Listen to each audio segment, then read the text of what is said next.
অত্যাচার যারা করে তারা সম্মানিত হয়। আমার ধর্মকে যারা মিটাতে চাই বলে তাদের আগে পিছু ফোর্স দেওয়া হয়, সব কিছু হয়। আমরা কিছু কারো বিরুদ্ধে বলিও না, কারো বিরুদ্ধে আধাও দিই না।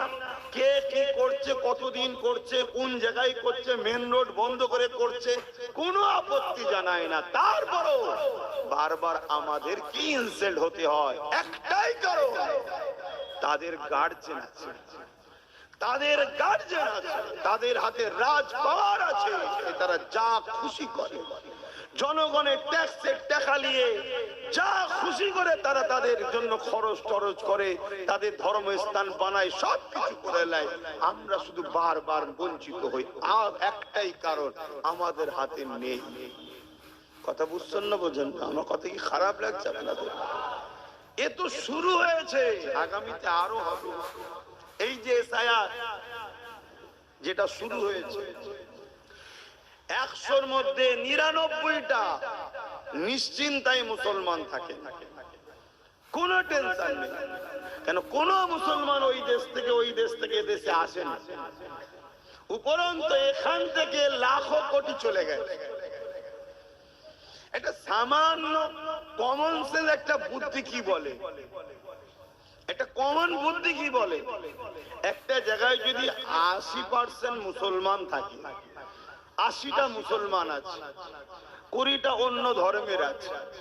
আরেকটা গ্রামে 20টা মুসলমান আছে, 80টা অন্য ধর্মের লোক আছে। এখন ওই 20টা যে গ্রামে মুসলমান আছে তাকে যদি বলা হয় আপনি কি 80টা যেখানে মুসলমান আছে সেখানে যে থাকবেন, সে খুশি খুশিতে যেতে চাইবে। কেন?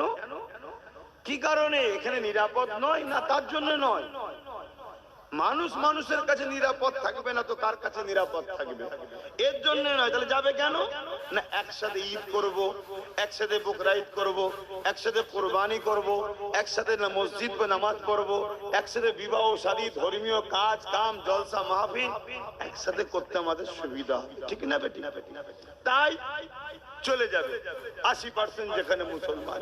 ঠিক তেমনই আমার অমুসলিম ভাইদেরকেও যদি বলা হয় যে ভাই যেখানে 80% অমুসলিম আছে সেখানে 20% যাবেন কি? তারাও খুশি খুশিতে যাবে। কেন? ভয়েতে না। না, একসাথে থাকলে একসাথে আমরা ধর্মের কাজ করতে সুবিধা হবে, আমাদের একসাথে বিবাহ শাদী উঠা বসা সব একসাথে সুবিধা হবে। ঠিক তেমনই ওপার থেকে এপারে মুসলমান আসেনি, এপার থেকে ওপারে গেছে। কিন্তু এরপরও একটা ভয় কিন্তু কাজ মুসলমানদের মধ্যে করছে না, করে না? কেন করছে? কি জন্য করছে? আরে আমার কাগজপত্র যতই থাক, আমার গার্জেন নেই। ওখানে যদি কাগজে কিছু ক্লিক করে দেয় কম্পিউটারের ভেতরে, আপনি দেখতে যাচ্ছেন নাকি? 2002-এ কার নাম ছিল আপনি জানেন? কাগজ আপনার কাছে আছে, এখন নাই বলার পর আপনি তুলছেন। ঠিক তো নাকি? যে বাবরি মসজিদের এত কাগজ থাকার পরও পুরো দেশ পুরো পৃথিবী যার দিকে তাকিয়েছিল, সুপ্রিম কোর্টও বলল 500 বছরের আগে থেকে এখানে নামাজ হয়ে আসছে, 500 বছর আগে থেকে এখানে দ্বিতীয় কিছু ছিল না, সব কিছু সুপ্রিম কোর্ট মেনে নিল এটা বাবরি মসজিদ। তারপরও বলছে ওরা চাইছে তাই ওদেরকে দিই। মানে বাপের দুটো ছেলে, বাপ বলল জিনিসটা হয়তো একটা ছেলের, কিন্তু বলছে ও একটু বায়না করছে ওকে দিয়ে দাও। ঠিক এই ধরনের আশ্চর্যের বিষয়, দেশের সর্বোচ্চ আদালত থেকে একটা রায় বেরোচ্ছে কি ওরা আস্থা করেছে, ওরা। তাহলে বলো, কাল যদি তোমার সব থাকে তারপরে যদি মনে হয় ওরা সবাই বলছে এদেরকে রাখবো না, চলো চলে যাও, তাহলে কি করবে? তোমার তো কেউ নেই, তোমার লড়ার কেউ আছে? এই যে প্রশাসন বন্ধুরা ঘুরছে, এরা তো নিরুপায়, এদের কিছু করার নেই। তো এনারা যে দপ্তরে কাজ করে সেই দপ্তরের যে হেড যা বলবে শুনতে হবে না, চাকরি চলে যাবে। কথা ভুল বলছি নাকি? চলে যাবে। সেখান যদি হুকুম করে এই ধরো, তুমি আদৌ দোষী নয়, কিন্তু ইনাদের কিছু করার নেই, এই চলো, নাই ভাই আমার জানলে টানাটানি হবে। তাহলে ওই জায়গাটা আমাদের তো কেউ নেই। এই জন্য আজকে এই দশা আমাদের। তবে ভাবলে মন খারাপ করার কিছু নাই। যুগে যুগে আমাদের ওপরে অনেক জুলুম হয়েছে, যুগে যুগে আমাদের ওপরে অনেক অত্যাচার হয়েছে। এমনও দিন গেছে এই জমিনের ওপরে মুসলমান দিওকে এত কতল করা হয়েছে, দাজেলা নদীর পানিখানা লাল হয়ে গেছে। হালাকু খান এত মেরেছিল এবং মুসলমানদের কাটা মাথাগুলোকে নিয়ে বিশাল বিশাল রাজপ্রাসাদ তৈরি করে ফেলেছে। কিন্তু এরপরও শুনে রেখে দেন, সেই হালাকু খান মিটে গেছে, ইসলাম আজও জিন্দা আছে। এত মেরেছে, এই মাথার খুলি নিয়ে ইট যেমন সাজায় বড় বড় রাজপ্রাসাদ তৈরি করেছে মুসলমানদের মাথায়। হালাকু খান নাম মনে রাখবে। আর দাজলা নদীর পানি পুরো লাল রক্তে, এত খুন মুসলমানদের। কিন্তু এরপরও হালাকু খান মিটে গেছে, আলহামদুলিল্লাহ। আজও ইসলাম সারা কায়নাতে, সারা পৃথিবীতে চলছে। শুধু চলছে তা নয়, আজকে দিন ইসলামের উপরে রিসার্চ করে দেখা যাচ্ছে তাম পৃথিবীর বুকে নতুন করে যুবক যুবতীরা যে ধর্মের দিকে নতুন করে ছুটছে, এখনো যে ধর্মের দিকে মানুষ আগিয়ে আসছে দ্রুত ভাবে, ওই ধর্মের নাম হলো ইসলাম।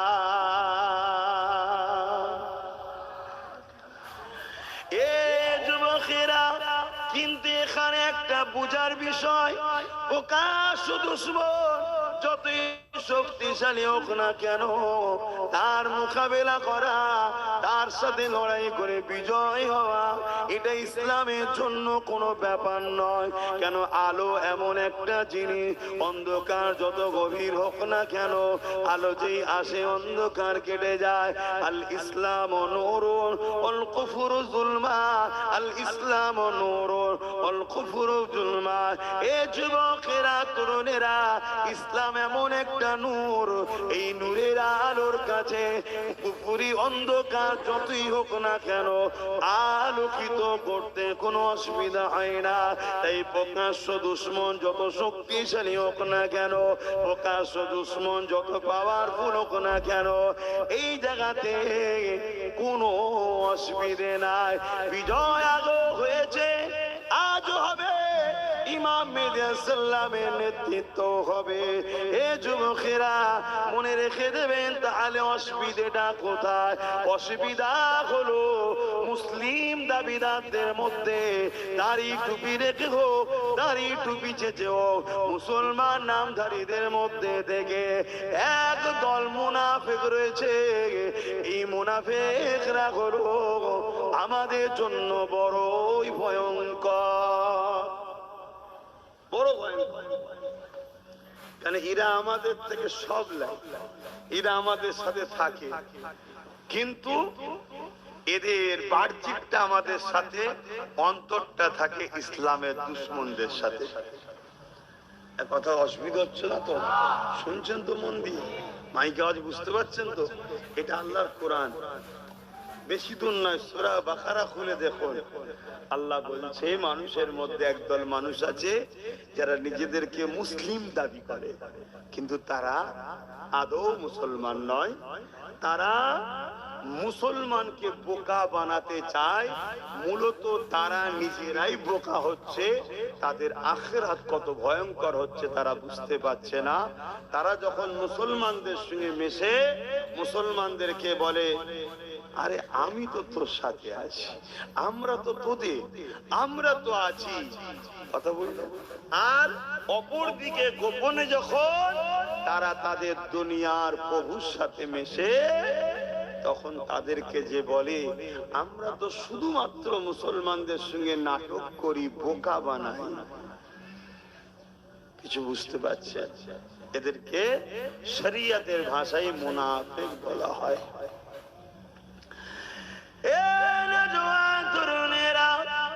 এই মুনাফিক হলো আমাদের জন্য সব থেকে বড় ভয়ঙ্কর। কেননা আমার বাড়িতে কটা দরজা আছে, আমার বাড়ির ভেতরে কোথায় কি আছে কেউ জানে না, কিন্তু আমার ঘরের লোক যদি বাইরের দুশ্মনকে জানিয়ে দেয় তবেই তো নকশাটা পেয়ে যাবে। এখান দিয়ে যেতে হবে, এখানে সুড়ঙ্গ আছে, এখানে দরজা আছে, যদি সমস্যা হয় এই দিক দিয়ে চলে যেতে হবে। সবগুলো পেনটা যদি দুশ্মনের হাতে কেউ দিয়ে দেয় তাহলে দুশ্মনের জন্য তো আমাকে পরাজিত করতে সহজ হবে। এই আমাদের মধ্যে একদল মুনাফিক রয়েছে। হে যুবকেরা, তরুণেরা, বাপেরা, তারা এমন করে ইসলামের দুশ্মনের সঙ্গে মিশে আমাদেরকে ভেতর থেকে ক্ষতি করছে। এই জমিনের ওপরে তারা এই ভাটপাড়ায় অর্জুন সিং এর বিরুদ্ধে কেস করবে না, যে বলেছে ইসলামে নাকি রেপ করা পাপ নয় তার বিরুদ্ধে কথা বলবে না, যে কিনা এমন করে কোরআন শেষ হয়ে যাবে বলবে তার বিরুদ্ধে মামলা করবে না, তার বিরুদ্ধে কথা বলবে না। অথচ ওই মুসলমানকে সামনে কোন উলামা যখন বলবে দিনের স্বার্থে, মসজিদের স্বার্থে, বাবারা আল্লাহ দিনের স্বার্থে তোমরা ঐক্যবদ্ধ হও, এক হও, এক হও, কাউকে মারার জন্য নয়, কারণ ইসলামের জুলুম করা হলো হারাম, কিন্তু নিজের পরিবার, নিজের বাচ্চাদের ভবিষ্যৎ বাঁচাবার জন্য এক হও, নিজের মসজিদের উপরে হামলা করে রুকার জন্য এক হও, নিজের কবরস্থানকে রুকার জন্য এক হও। এই মুনাফিক কোন তখন বলবে অন্য বক্তা নিয়ে আসো, এ বক্তা চলবে না। আছে না? এইগুলি হচ্ছে সেই কোয়ালিটি। এইগুলোকে আমাদের প্রথম চিনতে হবে। অসুবিধা হলে বলুন, লাইন ঘুরিয়ে দিচ্ছি। আব্বা অসুবিধা হচ্ছে আব্বা? এইগুলো হলো সেই কোয়ালিটি। এটা কি নতুন না, আগেও ছিল? হ্যাঁ,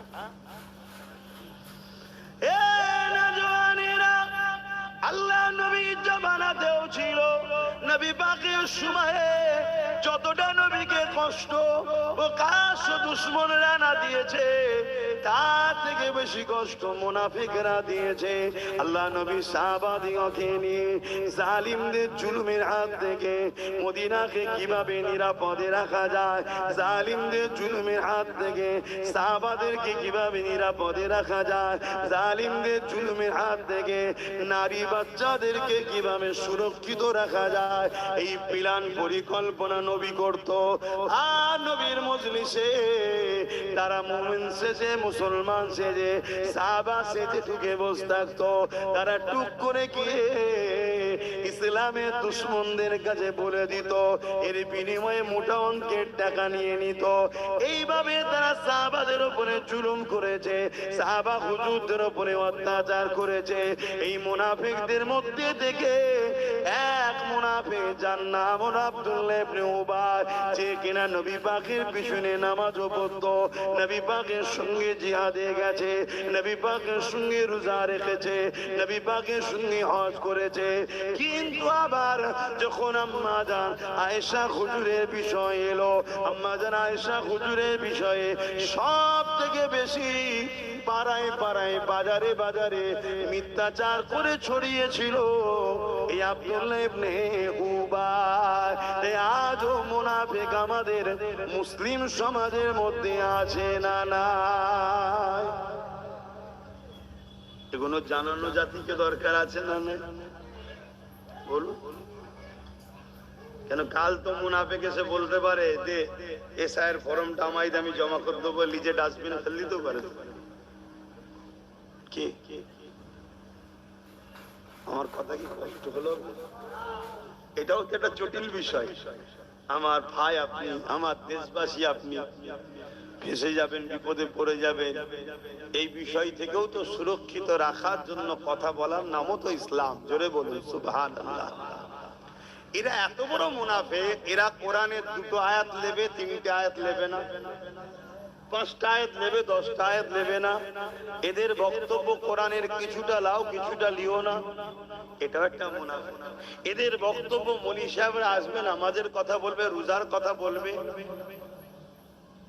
বাকি অন্য বিষয়ে কেন বলতে যাবে বাবা? শুনছেন তো নাকি? মৌলী সাহেবরা সুদের বিরুদ্ধে বলবে কেন? মৌলী সাহেবরা মদের বিরুদ্ধে বলবে কেন? কথা শুনছেন?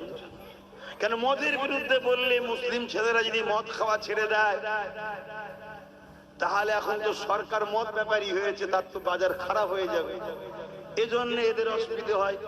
এই মুনাফিক মুসলমানগুলো তখন বলে কি, না ওই মদের বিরুদ্ধে বলছে ওই হুজুর আনা যাবে না। শুনছেন তো নাকি? আর মদ যদি বিক্রি না হয়, তাহলে বাড়ি বাড়ি বাড়ি বাড়ি ভাতা ভিক্ষাটা দেবে কি করে? আর ভিক্ষা যদি না পায়, তাহলে মা বোনেদেরকে তো সাথেও পাবে না। শুনছেন তো নাকি? এই জন্যই তো সমস্যা। কিন্তু বলুন, আমার ইসলামে মদ হালাল না হারাম? আমার সংবিধান মদের পক্ষে না বিরুদ্ধে? আমি সবাইকে জিজ্ঞেস করছি, আমার সংবিধানও মদের বিরুদ্ধে। তাহলে আজকে আমরা কোথায়? বাবেরা, নওজোয়ানেরা, ইতিহাসের পাতায় একটা যোদ্ধার নাম বলে যায়, শুনে রেখে দেন, যিনার নাম হল হযরতে সালাউদ্দিন আইবি রাহমাতুল্লাহ আলাইহি।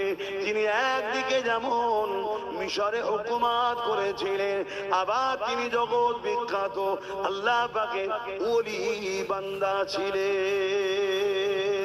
তিনার জীবনে এমন কোন রাত যায়নি তাহাজ্জুদের নামাজ কাজা করেছে। আবার মিশরের রাজত্ব চালাচ্ছে। আর আজকে আমাদের ইমামরা যদি বলে, তোদের আমি তো ইমাম রে, আমার পিছনে তো নামাজ পড়ি, জুম্মাটাও তো পড়ি, এক কাজ কর, এবারে পঞ্চায়েতে যখন ভোট হবে আমি এই বুথে দাঁড়াবো, আমাকে ভোটটা দিস। কি বলবে মুসল্লিরা? এই ইমাম ভালো না।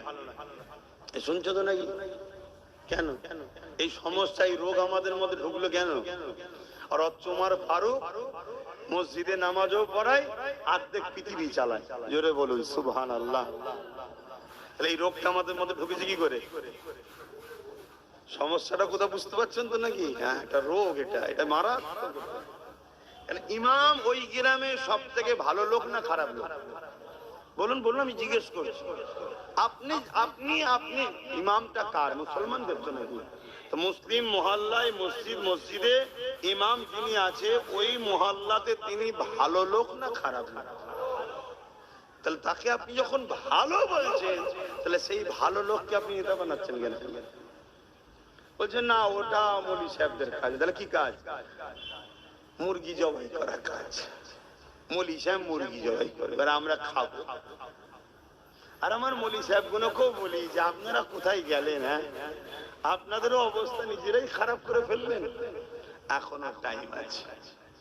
কেউ না সাদ্দিক আব্বাস সিদ্দিকী সাথে আছে, আসুন সংগঠিত হও, নিজে বাঁচো, নিজের পরিবারকে বাঁচাও, মুসলিম জাতিকে বাঁচাও। পাশাপাশি একজন প্রকৃত আল্লাহ মান্যে ওয়ালাই পারে সর্বধর্মের মানুষকে নিরাপত্তা দিতে, বাকি অন্য কেউ পারে না। আমি চ্যালেঞ্জ করছি, যদি পারতো ৭৯ বছর দেশ চালাচ্ছে অন্যজনরা, এখনো আমার দেশের গরিবের সংখ্যা ৮০% কেন? এর উত্তরটা দেন। এই কথা বুঝছেন না? বোঝেন? অতএব হিংসার চশমা খুলে দিয়ে ইনসানিয়াতের চশমায় আসুন। হিংসার চশমা খুলে দিয়ে মানবতার চশমাতে আসুন। ৭৯ বছর ধরে দেশ চালাচ্ছে অন্যজনরা, এরপরও ৮০% ভারতবর্ষে গরিব কেন? বেশি তো কম নয়, কম করে বলছি। এই ৮০%-এর মধ্যে মাত্র 14% মুসলমান, বাকি তাহলে কাহারা? চলো মুসলমানকে নাই দেবে না, মুসলমান বাদ, বাকি যে গরিব আছে তারা, তাদেরকে গরিব বানিয়েছে কারা? মুসলমানরা। এত মুসলমানদের সমস্যা কেন? একটাই সমস্যা, মুসলমান জুলুম দেখলে রুখতে হবে ফরজ। জুলুম দেখলে রুখতে হবে ফরজ। সে জুলুমটা যদি মুসলমানের উপরে নাও হয়, একটা হিন্দু, আদিবাসী, দলিত, মতুয়ার উপরেও যদি জুলুম হয়, ওই মতুয়ার পাশে দাঁড়িয়ে জালিমের বিরুদ্ধে লড়াই করতেই হবে, মতুয়াকে বাঁচাতে হবে, এই অসহায়ের পাশে দাঁড়াতে হবে। এর নাম হলো ইসলাম। জোরে বলুন সুবহানাল্লাহ। আমরা শুধু সমাজকে নামাজটাই বুঝিয়েছে, আর বাকিটা বুঝাইনি। আর আজ যখন আব্বাস সিদ্দিকী বুঝাচ্ছে, সমাজের মুরব্বী বাপ থেকে শুরু করে, মা থেকে শুরু করে, যুবক যুবতী থেকে শুরু করে, ভাই বোন থেকে শুরু করে, নতুন প্রজন্ম থেকে শুরু করে, উলামা ভাই থেকে শুরু করে, দেরি হলো অনেক উলামা, লক্ষ লক্ষ উলামা ভাই চেঞ্জ হচ্ছে। কথা কি আমার বলা ভুল হচ্ছে? আপনি কান মিলিয়ে দেখেন না এলাকা এলাকায়, বলছেন না ঠিকই বলছে, কিন্তু আমরা আর আব্বাস সিদ্দিকী তো সমান নয়, সে দাদা হুজুরের আওলাদ, তা আমি আছি পিছনে, বলছে আছি, আমি এটাই চাই। কথা বুঝে আসছে না? না, আপনাকে আগে বুঝতে হবে না, কিন্তু কমসে কম বিরোধী করবেন না, যেটা করছি করতে দেন। যখন সুন্দর সেজে যাবে তারপর আপনি এন্ট্রি যাবেন, কি আছে? আপনি সম্মানীয় ব্যক্তি, আমরা সম্মান দেবো আপনাকে, ইমামকে কি দেবো না দেবো? হিংসা হবে নাকি? ইমামের পিছনে ইক্তেদা করে সারা জীবন নামাজ পড়ছি, ইমাম হাত তুলে দোয়া করছে, তো সেই ইমাম যদি ইজ্জতের সাথে, আপনারা তো ইমামকে ইজ্জতের সাথেই নিয়ে আসছেন, সবকিছু সাজিয়ে টাজিয়ে নিয়ে খেটে খুঁটে মেহনত করে, এই ইমাম সাহেবকে ডাকো, হুজুর আগে খাবে, কি করেন না করেন? সব জায়গায় যখন ইমাম হুজুরদের সম্মান দেন, তাহলে একটা জায়গায় না হয় আব্বাস সিদ্দিকীর সাথে আপনারা লড়াই করে মেহনত করছেন, তারপরে যদি আমাদের ইমাম সাহেব সম্মান ভালো জায়গায় যদি ফিরে আসে হয়ে যাবার পর, অসুবিধা কি আছে? কোন অসুবিধা নেই। কি বলছেন, অসুবিধা আছে নাকি? কিন্তু মনে রাখবেন, হযরতে সালাউদ্দিন আইবি তিনি মিশর চালিয়েছে এবং তাহাজ্জুদের নামাজটাও কোনোদিন কাজা করেন। জোরে বলুন সুবহানাল্লাহ। যার মধ্যে আল্লাহর খৌফ আছে, যার মধ্যে আল্লাহর ভয় আছে, তার দ্বারা কখনো জুলুম হতে পারে না, তার দ্বারা কখনো বেইনসাফি হতে পারে না, তার দ্বারা কখনো মিথ্যাচার হতে পারে না, তার দ্বারা কখনো কোন মানুষের উপরে জুলুম হতে পারে না, সে মানুষ যে ধর্মেরই হোক কেন। ও ধর্মের অন্য হতে পারে, কিন্তু মানুষটা তো মহান স্রষ্টা রব্বুল আলামিনের সৃষ্টি, অতএব তার উপরে জুলুম করা মানে তুমি আল্লাহর সৃষ্টির উপরে জুলুম করছো, আল্লাহ তোমায় ছাড়বে না। আল্লাহর ভয় যার মধ্যে আছে তার দ্বারাই তো ইনসাফ হওয়া সম্ভব, কিন্তু আল্লাহর ভয় যাদের মধ্যে আছে, কাদের মধ্যে? আল্লাহ কোরআনে বলছে আমাকে সব থেকে বেশি ভয় করে উলামারা। কারা? উলামারা। আর সেই উলামাদের ঘরেই তো আজকে আমরা কোনটাসা করে রেখে দিয়েছি।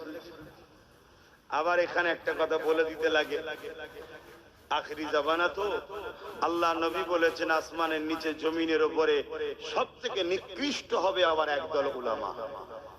সব থেকে নিকৃষ্ট হবে কারা? একদল উলামা। তারা কারা? কোন উলামা শ্রেষ্ঠ, কোন উলামা নিকৃষ্ট, একটু ছট করে এখানে বলে দিচ্ছি। আল্লাহ পাক কিয়ামতের দিনে ঘোষণা দেবে, আমার উলামা বান্দারা, আলেম বান্দারা, তোমরা আজকে ময়দানে মাশরে দাঁড়াতে হবে না, আমি আল্লাহ তোমাদেরকে বেহিসাব জান্নাতি করছি। জোরে বলুন সুবহানাল্লাহ। যাও জান্নাতে যাও। এই উলামা গুলো কারা? তুমি আমি উলামা ভাবলে হবে না, যে উলামা আল্লাহর কুদরতি কাছে উলামা, ওগুলো কারা? যারা মান আহাব্বা লিল্লাহ ওয়া আবগাদা লিল্লাহ ওয়া আতা লিল্লাহ ওয়া মানা লিল্লাহ ফাকাদ ইস্তাকমালাল ঈমান। যারা ভালোবাসে আল্লাহর জন্য, দুশমনি করে আল্লাহর জন্য, আত্মীয়তা করে আল্লাহর জন্য, বিচ্ছেদ হয় আল্লাহর জন্য, অর্থাৎ তারা যখন কোনো কথা বলবে ওই কথার উদ্দেশ্য আল্লাহ হবে। কোনো মানুষকে যখন ভালোবাসবে উদ্দেশ্য থাকবে আল্লাহর জন্য, কোনো মানুষের সঙ্গে দূরত্ব বজায় করবে উদ্দেশ্য থাকবে আল্লাহর জন্য। এ যুবকেরা, তরুণেরা, কিন্তু আজ বড় দুঃখ লাগে, আমার উলামা ভাইদের মধ্যে একদল উলামার ইতিহাস আমরা শুনেছি, হতভাগা আকবরের অর্থের কাছে বিক্রি হয়ে গিয়ে কোরআনের বিরুদ্ধে দিনে ইলাহি কিতাব লিখেছিল। এই উলামা কোন হলো দুনিয়াদার উলামা, এদেরকে তাগুতি শক্তির কাছে এরা মাথাকে নত করে দিয়েছে।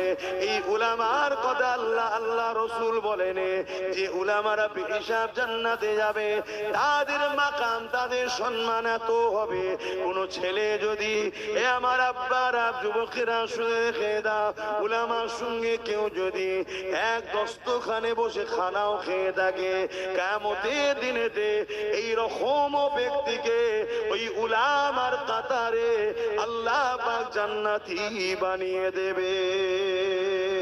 এ নওজওয়ানেরা, কিয়ামতের দিনে আল্লাহ যখন উলামাদের ঘোষণা করে দেবে, এ আমার উলামা বান্দারা যান, আপনারা জান্নাতে চলে যান।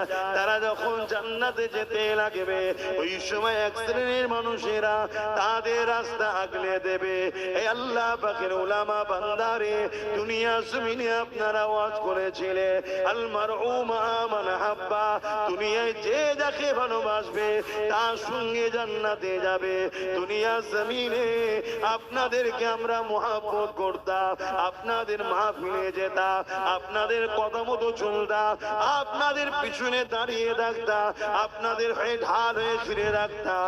আপনাদের উপরে কোন আঘাত আসলে আমরা খাওয়া দাওয়া ছেড়ে দিয়ে, ঘর বাড়ি ছেড়ে দিয়ে, কিসের কথা না ভেবে আপনাদের জন্য ছুটে যেতাম।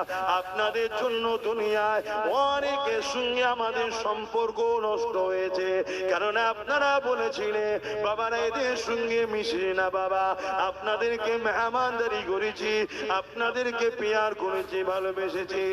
আজ আপনারা জান্নাতে চলে যাচ্ছে আমাদেরকে বাদ দিয়ে, এটা কেমন করে হতে পারে? আপনারাই তো হাদিস শুনিয়েছেন, বুখারীর মধ্যে রয়েছে, এক গ্রাম্য মানুষ এসে আল্লাহ নবীকে জিজ্ঞাসা করবে, ইয়া রাসূলুল্লাহ হাবিবাল্লাহ, কিয়ামতটা কবে হবে? আল্লাহ নবী বললে, এ বাবা ছেলে, কিয়ামত একদিন হবে, কেননা কোরআন বলেছে ইযা ওয়াকাতিল ওয়াকিয়া লাইসা লিওয়াকাতিহা কাসিবা, কিয়ামত অবশ্যই হবে যার মধ্যে কোনো সন্দেহ মিথ্যা না। তবে বাবা ছেলে রে, মাদাতালাহা, তুমি কিয়ামতের জন্য কি তৈরি করেছো, কি প্রস্তুতি হয়েছো? কেন কোরআন বলছে তানজুরু নাফসুম মা কদ্দামাত লিগাদ, প্রতিটা নফসের উচিত পরকালে ভাবা। তা তুমি যে কিয়ামতের খোঁজ নিচ্ছ, এটা তো হবে, তো তুমি কি তৈরি হয়েছো?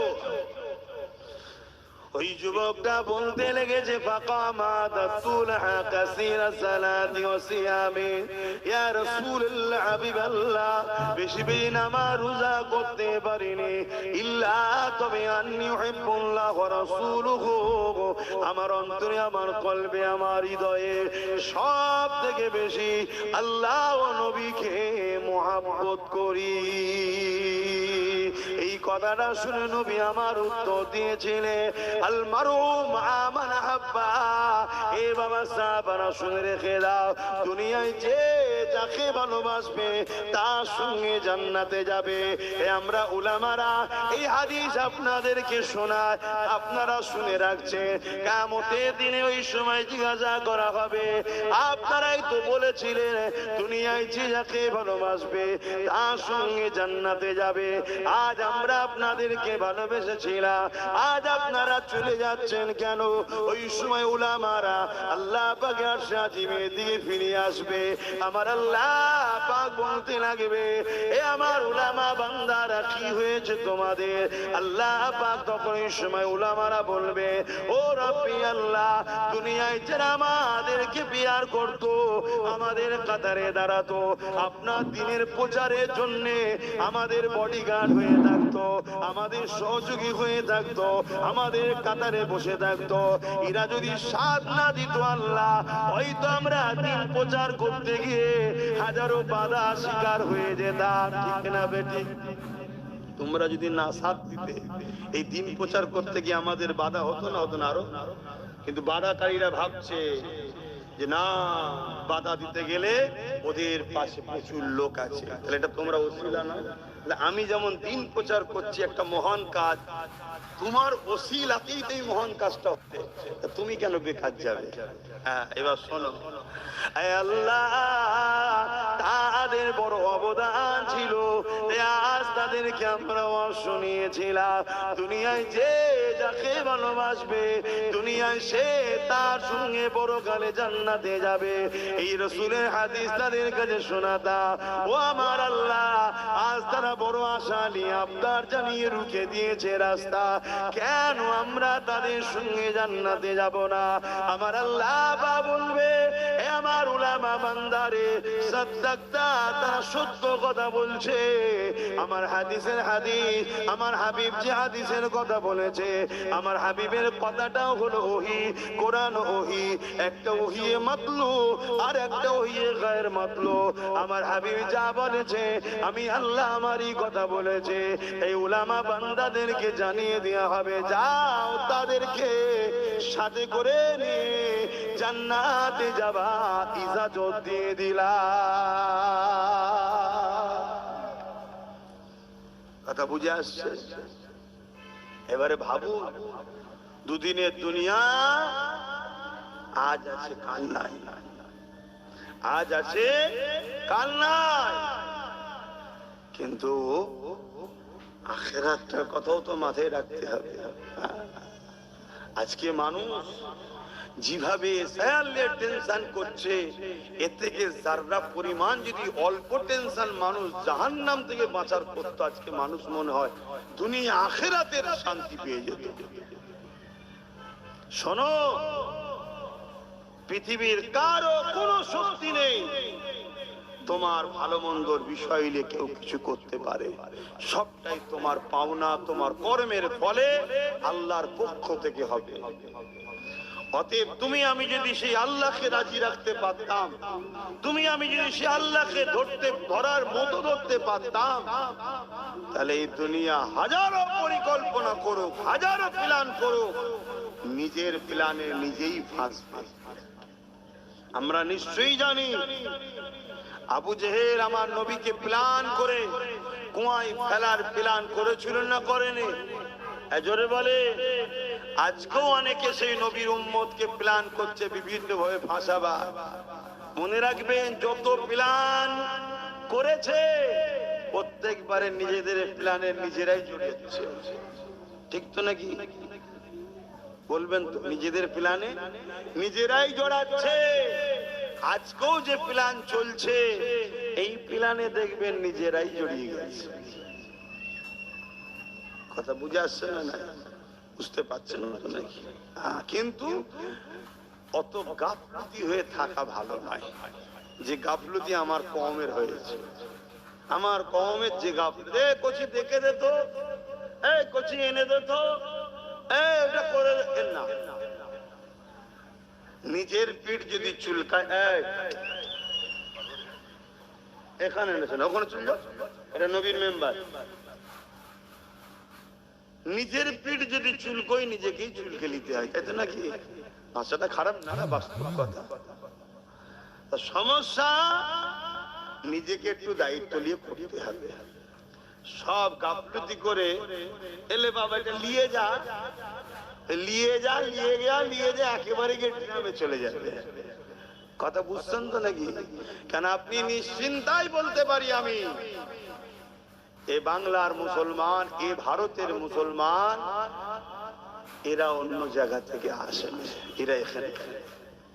কিন্তু আমাদের গাফলতির জন্য কিছু ক্ষতি হলেও হতে পারে, তার জন্য গাফলতি ছাড়তে হবে। ছেড়ে দেন, সব সমস্যা ঠিক হয়ে যাবে। আর দ্বিতীয়, সমাজে এতিমের যেমন কোনো গুরুত্ব থাকে না, গার্জেন হারা হওয়ার জন্য এই দুনিয়াবি ক্ষমতার জায়গাতেও নিজেদের গার্জেন, নিজেদের লিডার, নিজেদের দল, নিজেদের পাওয়ার না থাকার দরুন আমাদের সমাজে গুরুত্ব নাই। কথা কিছু বুঝে আসছে? তুমি তোমারটা তৈরি করো। কেউ যদি তোমাকে সাথে নিতে চায়, চলো একসাথে চলি, কিন্তু তা বলে তোর সাথে আমি যাব কেন? তুই আমার সাথে আসবি কোনদিন? কথা খারাপ লাগছে নাকি? তাই না, দুজনে মিলে একসাথে করি, একসাথে, তাহলে আবার একসাথে থাকবে। কিন্তু সারা জীবন সেই পরের আব্বাকে ও আব্বা ও আব্বা ও আব্বা বলবেন, মাঠে খাটালো, ধান কাটালো, ধান ছাড়ালো, সেদ্ধ করালো, চাল করালো, রান্না করালো, দেখছে আব্বা আব্বা করছে, ছেলেকে দিয়ে কাজ করিয়ে এলি, আর আমরাও ভাবছি আব্বা কত ভালোবাসে। লাস্টে যখন খাবার টাইম হয়েছে, ঘরের দরজা দিয়ে তারা বাপ্পাটাই খাচ্ছে, তোমাকে আমাকে বার করে দিয়েছে। কি সমাজে ঘটছে না? সব কিছুর ভাগের বেলায় আমরা বাদ। কি গো, কথা কি খারাপ লাগছে? একটু বোঝে, একটু ভাবে। এটা যুগে যুগে হয়ে আসছে। আবু জেহেল কুয়া করেছিল আমার নবীকে ফেলবে, কুয়ায় পড়েছিল কে? জোরে বলে, আবু জেহেলই পড়েছে।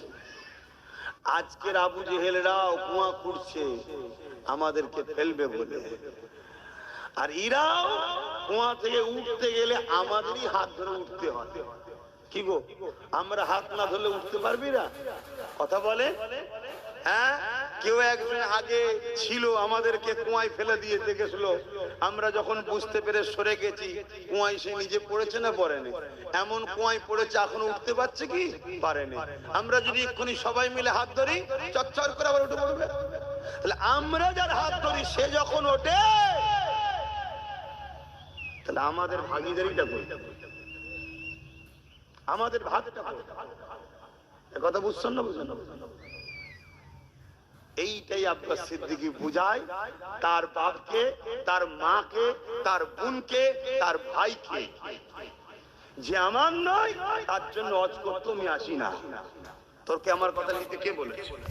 শুনছেন না? শুনছেন। কিন্তু আমার বাপকে তো বুঝাতে হবে, 40 বছর ধরে তুমি সেলসিলার কাজ করছো, এই যে খুঁজছে